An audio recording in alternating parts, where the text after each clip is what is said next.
जून 2019 में हुए अंतर्राष्ट्रीय श्रम सम्मेलन में हर मजदूर के लिए हिंसा और उत्पीड़न मुक्त काम के अधिकार की बात चली। नतीजतन हिंसा और उत्पीड़न कन्वेंशन नंबर 190 को अपनाया गया, जिसे ILO C190 के नाम से जाना जाता है। यह कन्वेंशन जेंडर आधारित हिंसा और यौन उत्पीड़न पर विशेष जोर देता है। लेकिन जेंडर आधारित हिंसा और यौन उत्पीड़न आखिर है क्या? जेंडर आधारित हिंसा, जिसे अंग्रेजी में GBV कहते हैं, का पर्याय उस हिंसा से है जो किसी व्यक्ति के खिलाफ उसके लिंग या जेंडर के कारण हुई हो। GBV में शक्ति का दुरुपयोग निहित होता है और यह उन लोगों द्वारा किया जाता है जिनके पास अधिक शक्ति हो। उदाहरण के लिए महिलाओं के ऊपर पुरुष या मजदूरों के ऊपर सुपरवाइजर की शक्ति। हिंसा शारीरिक हो सकती है, जैसे पिटाई, या यौन हिंसा जैसे बलात्कार, या मानसिक जैसे अपमान करना, या फिर आर्थिक जैसे नौकरी से निकाला जाना।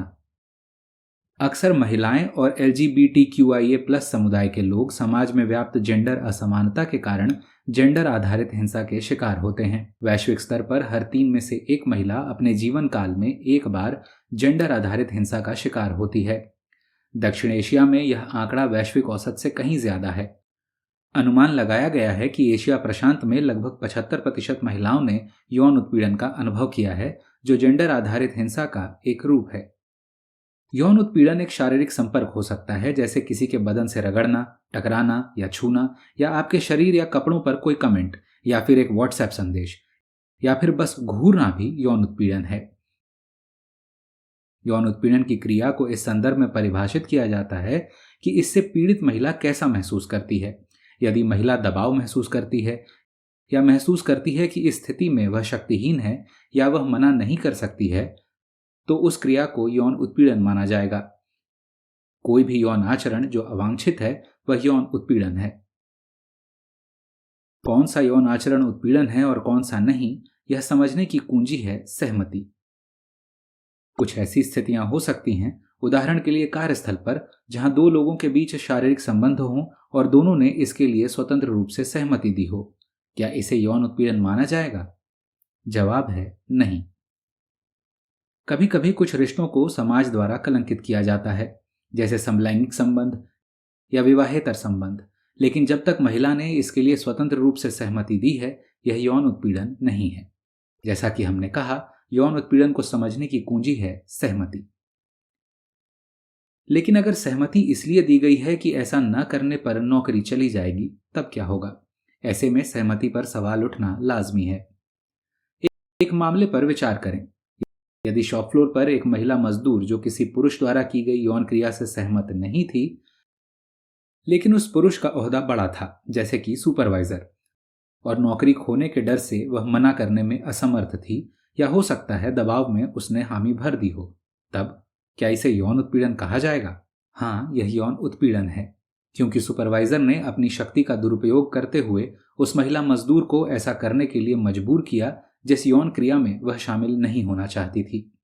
महिला द्वारा दबाव में की गई किसी भी क्रिया को उसके खिलाफ इस्तेमाल नहीं किया जा सकता। और जब यौन उत्पीड़न के मामलों की बात आती है तो समाज में शक्ति और वर्चस्व एक महत्वपूर्ण भूमिका निभाते हैं और अक्सर पीड़ित की स्थिति पर प्रतिकूल प्रभाव डालते हैं।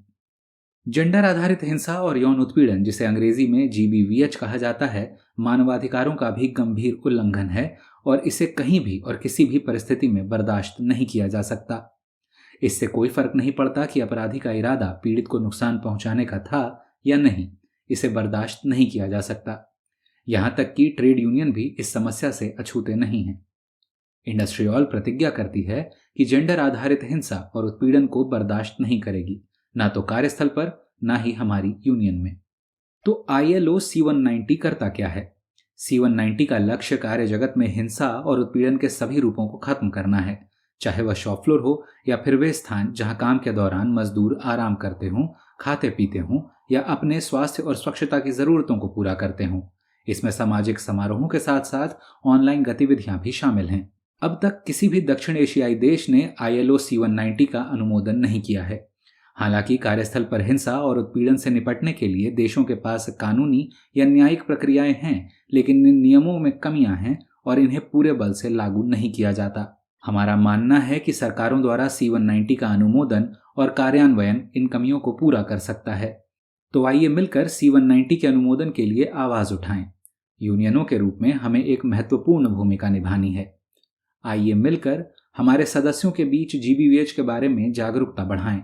यूनियनों के भीतर प्रक्रियाओं का निर्माण कर GBVH के पीड़ितों का समर्थन करें। सामूहिक सौदेबाजी के माध्यम से GBVH को संबोधित करने के लिए मजबूत कार्यस्थल नीतियां विकसित करें। C190 के अनुमोदन और कार्यान्वयन के लिए सक्रिय रूप से पैरवी करें और GBVH को जड़ से खत्म करने के लिए अन्य ट्रेड यूनियनों, राष्ट्रीय केंद्रों, गैर सरकारी संगठनों और विशेष रूप से महिला अधिकार समूहों के साथ गठजोड़ बनाएं।